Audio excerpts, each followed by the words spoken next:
go-aankanagii saas ahaa iyo magacaan waayaa cusub u aasaasnay in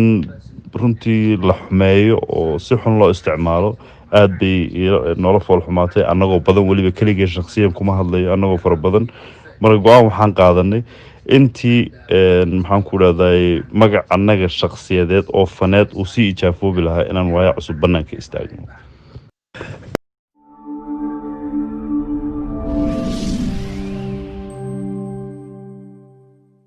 kulanti wacan oo wanaagsan saaxiibayaal meel kasta dunida ka joogtaan halkaad nagala socotaan waa channelka Fandor Media oo aalabin sug bi barnaamij xiisa la warar iyo bixin maanta barnaamijkan xog soo qaadanayna waraysi la yeeshay fanaanka caanka ah ee Dalmaryar oo uu hadlay in uu ka baxay kooxda waayaha cusub kooxdan uu ka tirsanaa jiray ahaana aasaasii kooxdan intaan uu gudagalin barnaamijkeena fadlan walaan macaan markii ugu horeysay deetaa channelkan aad soo booqato subscribe saar gambaleedkana furo si kugu soo dhacaan waxyaalaha aan soo gelin mar kasta takalana waxaan maqlay Soomaalidu like kuma saartan garanaysaa fiidiyogan like saara waxaan rabaa inaad fiidiyogan like saartiin inay lacag laga ma qaadaye like iska saar ha adaan kula hadlaya adiga dhibkay daawanaya inaan waalan muusa laakiin ma waali waayaa cusub oo aad ka tirsaneed waxa u sababa wallaahi aad baan ku salaamaya wax u sababa anigu ma garan karo anigu waxaan kaliya mana rabo inaan runtii heesta aan ka hadlo waxa sababa iyo waxa soo idil laakiin in qoraalka waxaan soo qorno waxay ahayd ani keligay ma ahayn qayb ka mid ah waayaa cusub oo aan arrintan waxba ka ogeyn ayaanu shir degdeg isugu nimidnay waxaanu ka hadalnay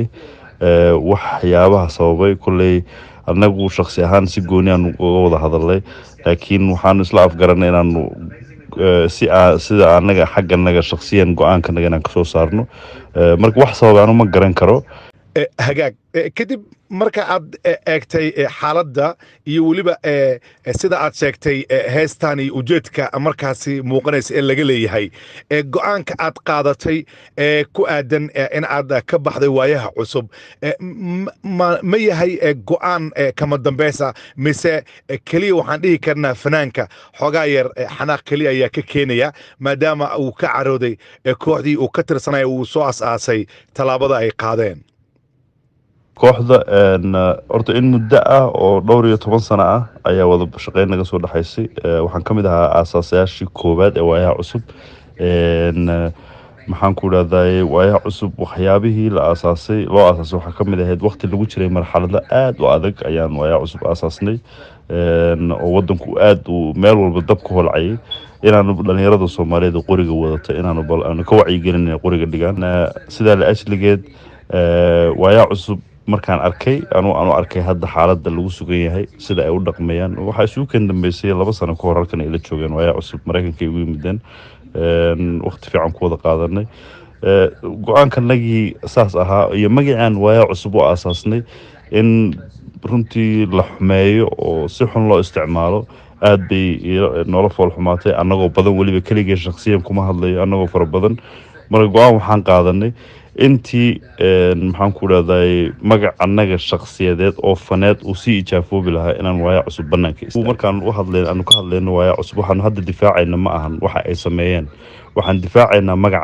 annaga waxa ay sameeyeen dowlad anagu dowlad ma difaacayno shakhsina ma difaacayno waxaan difaacaynaa magac annaga waayaha cusub in loo isticmaalo in qof kaleeto lagu ijaafeeyo totally taasaan kasoo horjeednaa macnaheedu ma aha inaanu dowladda taageersanahay macnaheedu ma aha inaanu dowladda kasoo horjeedno macnaheedu ma aha inaanu ka xunnahay qaabka heesta loo qaaday waxaan ka xunnahay in magacii waayaha cusub loo isticmaalo in fankii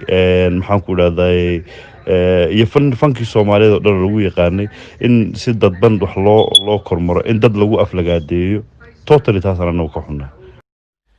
takalana waxaan maqlay Soomaalidu like kuma saartan garanaysaa fiidiyogan like saara waxaan rabaa inaad fiidiyogan like saartiin inay lacag laga ma qaadaye like iska saar ha adaan kula hadlaya adiga dhibkay daawanaya inaan waalan muusa laakiin ma waali